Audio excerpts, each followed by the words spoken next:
What's going on, everyone? Welcome back to another episode of the Boundless Perception YouTube channel. And today we're back with an episode featuring a brand new type of filament. That's right, we're here with Ataraxia, I think that's how you say that, Arts PLA plus flexible PLA filament. Just gonna go ahead, dive right into it. It's gonna be an awesome episode, so let's do it.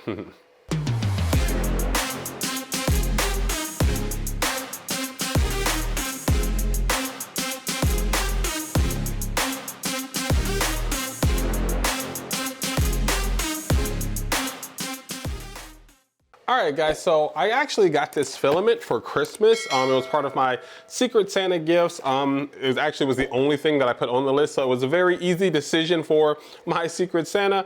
I'm very excited about this. Oh my gosh, this is hopefully going to be a huge game changer for me.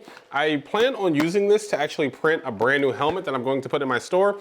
I've really gotten into helmets recently, I don't know why. But this is a helmet that well, not exactly I always wanted to print this helmet, but I wanted to print a helmet similar to this.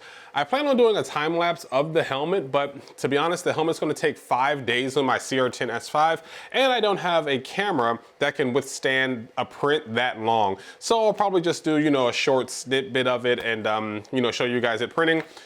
I probably should also print something really small to test this out, but the item that I'm printing, the helmet I'm printing, actually requires, I think it's 800 grams of filament, and I basically don't want to waste any of this. So we're just gonna go ahead and essentially jump right into it. It's very similar to printing the PLA as the guidelines say on the back.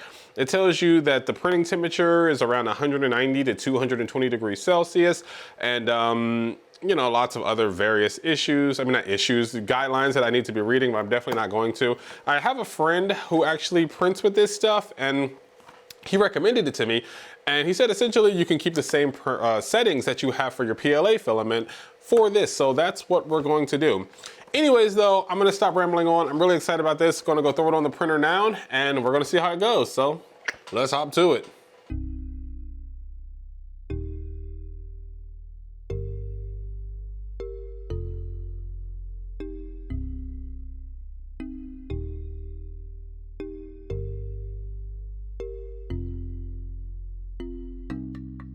All right, so here we have our finished Genshin Cynos helmet. Came out pretty well, except for, a little part up there, which hopefully I can fix. But overall, it was done very well. So we're gonna take it off the bed and talk about it a little bit. So let's go ahead and pry it up.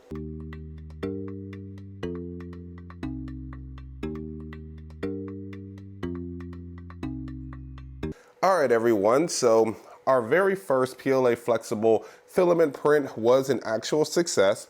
We did have a few issues over here, but I'm gonna talk about that a little bit and a little bit of our, problems overall with using this filament. I'll also link I'll show my settings for this print if you do in fact want to use this filament yourself. Anyways though, starting off, this filament it's a lot to work with. The settings are very similar. It comes with this setting sheet here, which tells you ideally what you should print with. I did have to tweak these a little bit to get this helmet to come out. We did have some stringing, as you can see. We did have some extra support filament that we'd have to remove here. But overall, it wasn't bad once I was able to, dial in my CR10S5 back there in the background and get everything going. So let me zoom in a little bit closer to show you guys, and then we'll discuss it a bit further. All right, guys, so you can see the helmet here. Again, I keep commenting on it because I'm very impressed with the way that this helmet came out. But here you can see the actual settings that they recommend. This comes inside of every box. They're saying print at a temperature between 190 to 220. I actually ended up printing this at 230 degrees instead of 220. I could not get the filament to stop jamming, so I upped the temperature, and that literally solved the problem. My bed temperature was actually 50 degrees. The density didn't have anything to do with that. Retraction distance, I actually set mine to 0, just no retraction, because I was getting jams inside of my NG extruder right where the filament comes through the gears into the nozzle. So I was having issues with that.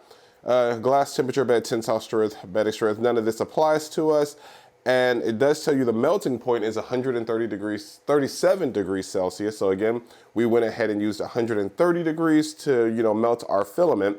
And print speed between 40 to 80 millimeters per second. I actually printed this helmet at 50 millimeters per second, which is a bit slower than my regular PLA prints. But, I could probably, now that I understand it a little bit better, up it back to around 70, 80. For this filament, you're definitely going to want to make sure that, again, it's very elastic. You can see here, it's stretching a lot and not breaking.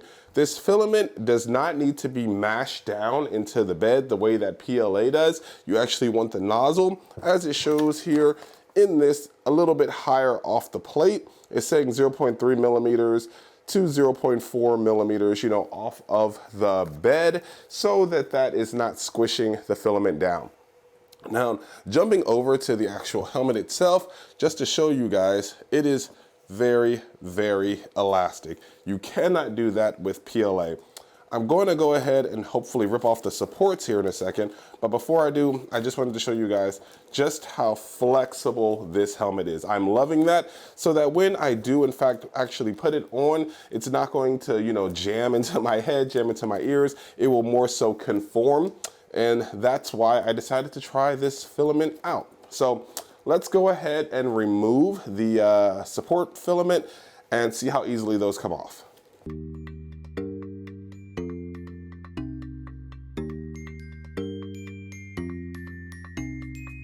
Okay, so say 15 minutes later or so, 20 minutes later, we have removed most of the support filament. We do have to still clean up the helmet a good little bit, but I am very, very happy with the way that this support filament came off. It's very, not brittle, but it's not as bad as the actual helmet in terms of elasticity.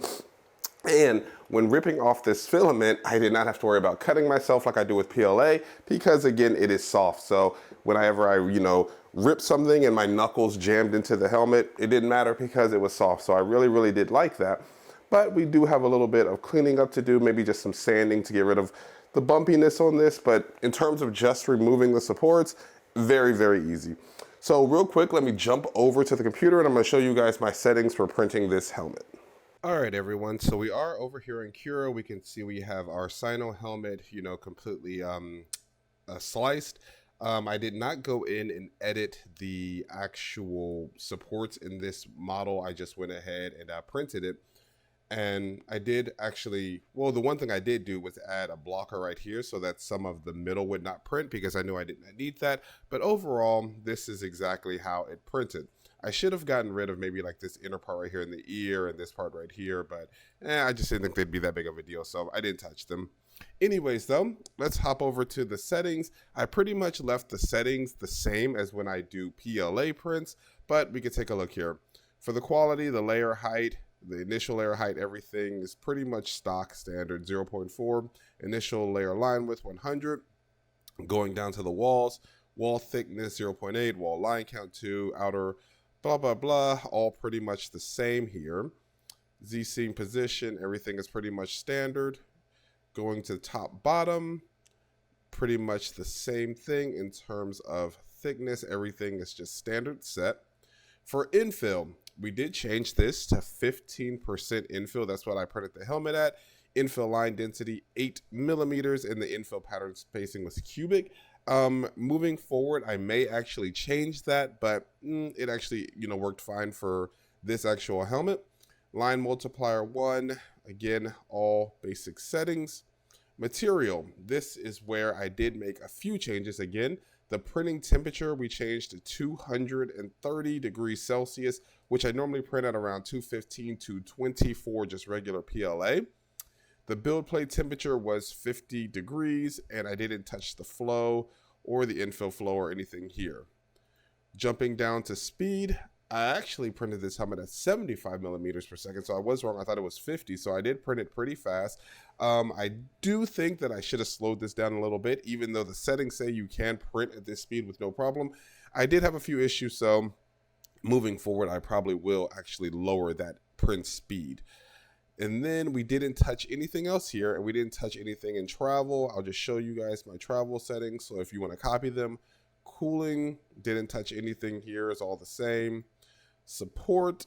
We had normal support everywhere. I maybe could have used organic tree supports, but I just didn't because I didn't want to use the extra filament. Everything is pretty much standard here. Build plate adhesion. I do a brim on my prints because I tried to get them to adhere better to the plate and, you know, have extra surface area to prevent warping. We don't have dual extrusion meshes, so none of these matter. So that's basically my settings. I did print with a 0.4 millimeter nozzle at 0.2 millimeters layer height. So that's essentially my settings. The other few settings I would recommend, well, it's not a setting, but I would make sure, again, that your nozzle is not touching the bed too well because, again, this needs a little bit of room to breathe as it comes out of the nozzle. I keep stressing that you do not want it to be forced down the way that PLA is forced down. So that's basically my settings. So before I forget, let me show you that the helmet does actually fit, and this is how it would sit approximately on my head if I were actually wearing it and it was finished. So, or we could adjust it like so that you could pull it down a little bit more forward, but it does fit. You know, I say scale 4 or 5 times, print once, or in this case we actually printed 4 or 5 times because it failed, but you get the point. All right, guys, so I can't act like this whole project was just, you know, all rainbows and butterflies and unicorns and kittens. It actually, I did have, you know, a lot of problems when I initially first started using this filament. I actually went through about a quarter of it on failed prints. I had 3 or 4 prints actually fail about halfway, not halfway, a quarter way through the helmet. So maybe about up to here on the actual helmet, I had the prints fail and the nozzle was getting clogged. And I think it was the nozzle clogging along with a bit of mold, no, what's it called? What's the word I'm looking for? A bit of actually warping that contributed to this right here. Again, I'm hoping I can easily fix that. I have an episode planned on that, so stay tuned for that one. But yeah, it took a little while to get to this actual point. And basically, I just had to not give up and keep trying. Excuse me, I have a bit of a cold. But yeah, it just took a bit of trial and error to finally get to this point.